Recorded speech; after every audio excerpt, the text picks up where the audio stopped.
এই বাসা চেঞ্জ করবা মানে? বাসা যে চেঞ্জ করবা মানে বলছো কি সমস্যা এই বাসায়? এই বাসা থাকে কি? বিদ্যুৎ থাকে, পানি থাকে, গ্যাস থাকে।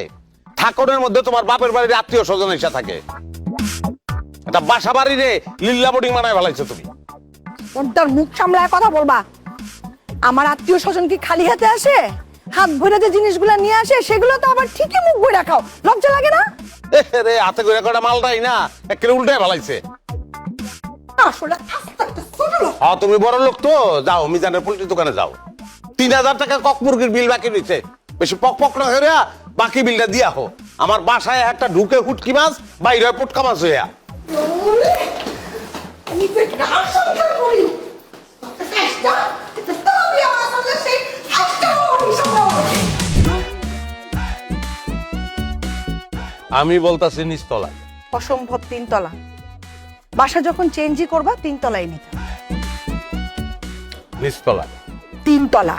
প্রিয় ভাই, আগে নিজেদের মধ্যে আলোচনা করে সিদ্ধান্ত নেন কোন তলা ভাড়া নিবেন, তারপর আসেন যান। আচ্ছা ভাই, আপনি আমার কথা একটু শুনেন। 3 তলার 3 বেডরুমের ফ্ল্যাট, আমরা মাত্র মানুষ 2 জন, কোনো দরকার আছে? তাতে নিচতলায় 1 বেড, ড্রয়িং কাম ডাইনিং, একটা বাথ, এটা অনেক ভালো না? তুমি বা কেন বোঝার চেষ্টা করতেছ না? দেখছো বারান্দাগুলা কি সুন্দর, দক্ষিণা বারান্দা, ঝিরিঝিরি বাতাস ঢুকবে সব সময়। আর সে ধীরে ধীরে বাতাসের মধ্যে দাঁড়াইয়া তোমার বাপের বাড়ির জ্ঞাতি গোষ্ঠী বিড়ি টানবো, এই তো? আমার বাপের বাড়ির লোকজন ফকিন্নি না যে বিড়ি টানবে, তারা বেনসন খায়।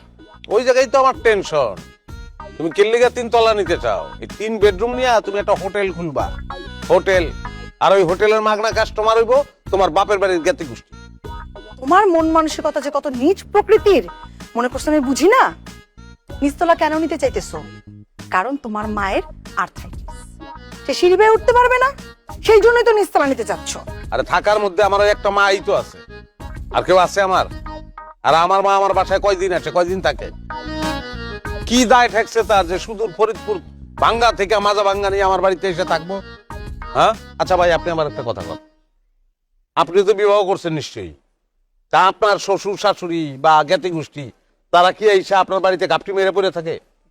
মাশাআল্লাহ, আমার বাসায় শ্বশুরও থাকে, শাশুড়িও থাকে, আরো আছে একটা শালী। তুমি আমার আত্মানি দিচ্ছ। সবাই যে তোমার মতো না সেই জন্য। ভাই আপনার কপালটা তো চান কপাল, আপনার কপালটা দেন একটু বসিয়ে। ভাই, আমার কপাল লোক ঘষাঘষি না কইরা আগে আপনাকে এই পাটাপুতের ঘষাঘষি বন্ধ করেন, নাহলে পরে দেখা যাবে আপনাকে রেশারেশিতে কে যে কার মাথা ফাটান এটা বোঝা মুশকিল। পরে আপনাকে বাসা ভাড়া দিতে গিয়া আমার জেল খাটতে হইবে।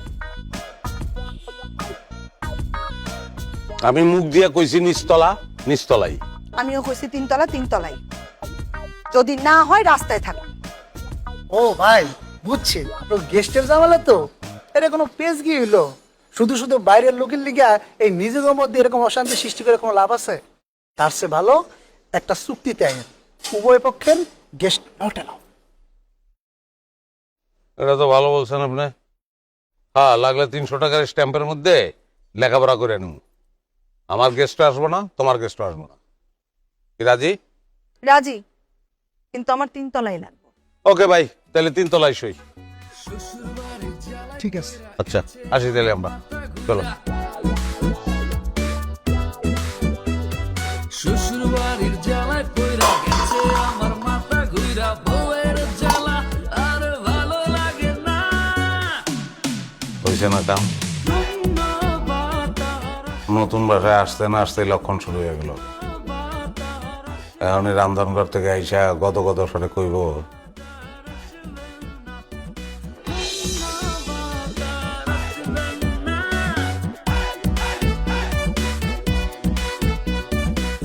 এই জানো কি হয়েছে আজকে? কি হয়েছে? খালি আমার হাত থেকে জিনিসপত্র পড়তেছে, মনে হয় আমাদের সে মেহমান আসবে।